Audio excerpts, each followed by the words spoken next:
The method was that we used to send 10 Mosquito aircraft to mark a target.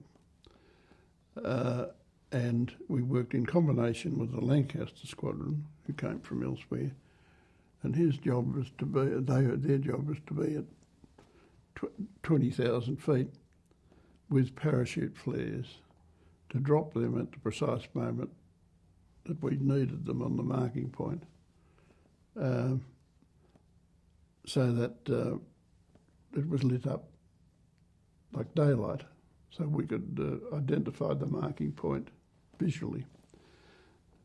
Now, that marking point that we used was it was always a flat area of land, a fairly open area.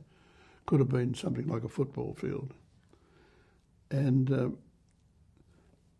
we had 10 aircraft in total. 6 of those were marking aircraft, with including one who was the marker leader for that night, and 4 wind finders, which were finding the wind. The marking procedure was that as we arrived at the target, our method of delivering the markers was to arrive at the target at about 500 feet and do a left-hand circuit, and the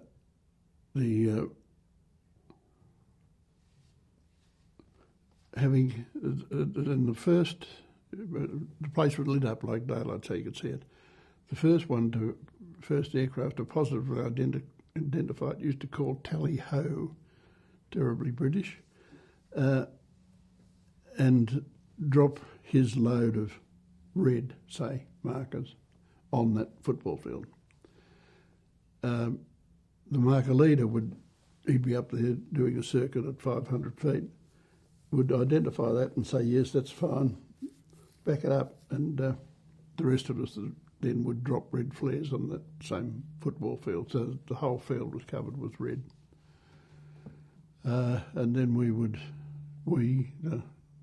the troops would head for home.